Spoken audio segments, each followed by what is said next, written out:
निधि जैन, भगवान Adinath college of education महर्रा से। वर्तमान भारतीय समाज और प्रारंभिक शिक्षा के अंतर्गत बौद्धकालीन शिक्षा प्रणाली की विशेषताएं हमारा टॉपिक चल रहा है और उसी के अंतर्गत बौद्धकालीन शिक्षा प्रणाली के मुख्य बिंदु पर हम इस वीडियो में चर्चा कर रहे हैं, जिसमें बौद्धकालीन शिक्षा प्रणाली की जो शिक्षा व्यवस्था थी, शिक्षा व्यवस्था पर अभी हम चर्चा करेंगे। जैसा कि हमने वैदिक कालीन शिक्षा प्रणाली में देखा कि वैदिक कालीन शिक्षा प्रणाली जो थी उसमें शिक्षा का प्रारंभ और शिक्षा का अंत संस्कारों के माध्यम से किया जाता था। इसी तरह बौद्धकालीन शिक्षा प्रणाली जो थी इसमें भी बालक की शिक्षा का प्रारंभ संस्कारों के माध्यम से किया जाता है, जिसे प्रवज्जा संस्कार कहा जाता था। अर्थात शिक्षा प्राप्ति का संस्कार प्रवज्जा संस्कार के नाम से जाना जाता है।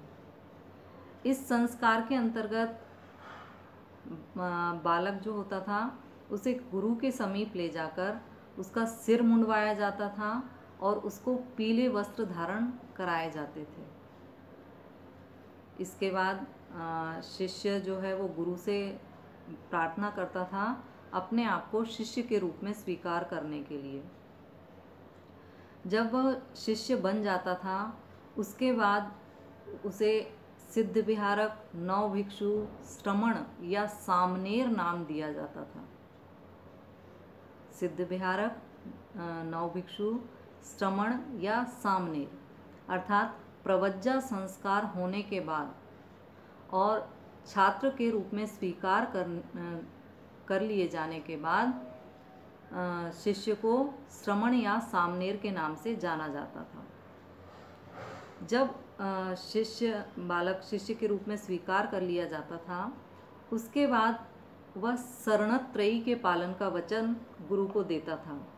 शरणत्रयी अर्थात 3 वाक्य जो बौद्धकालीन शिक्षा प्रणाली में प्रचलित हैं, बुद्धम शरणम गच्छामि, धम्मम शरणम गच्छामि और संघम शरणम गच्छामि। ये शरणत्रयी कहलाते हैं और इन शरणत्रयी का पालन का वचन 9 भिक्षु द्वारा गुरु को दिया जाता था। इसके अतिरिक्त और 10 वचन का पालन शिष्य को करना पड़ता था, जो इस तरह हैं: जीव हत्या ना करना, चोरी ना करना, शुद्ध रहना, असत्य ना बोलना, मादक पदार्थों का प्रयोग ना करना, श्रृंगार की वस्तुओं का प्रयोग ना करना, भूमि पर शयन करना, सोना या चांदी दान में ना लेना, नृत्य, संगीत, तमाशा आदि से दूर रहना। इस तरह ये 10 वचनों के पालन का वचन शिष्य द्वारा दिया जाता था। अब ये जो शिष्य होता था प्रवज्जा संस्कार के बाद जब वो शिष्य बन जाता था उसके बाद उसे 6 माह तक सिद्धिरस्तु नामक बाल पोथी पढ़ना पड़ती थी, जिसमें वर्णमाला के 49 अक्षर होते थे।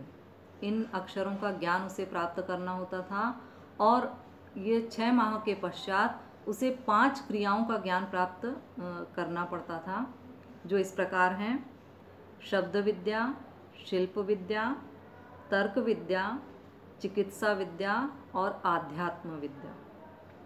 इस तरह 5 क्रियाओं का ज्ञान बालक बाल पोथी पढ़ने के उपरांत इन 5 क्रियाओं का ज्ञान प्राप्त करता था। अर्थात सबसे पहले जब वो प्रवज्जा संस्कार उसका हो जाता था, सिद्धिरस्तु नामक बाल पोथी उसे पढ़ाई जाती थी और बाल पोथी पढ़ने के बाद 5 विद्याओं का ज्ञान उसे दिया जाता था। इस तरह ये शिक्षा व्यवस्था थी बौद्धकालीन शिक्षा व्यवस्था में। इसके अतिरिक्त और भी कई मुख्य बिंदु हैं जिनकी चर्चा हम अगले वीडियो में करेंगे। धन्यवाद।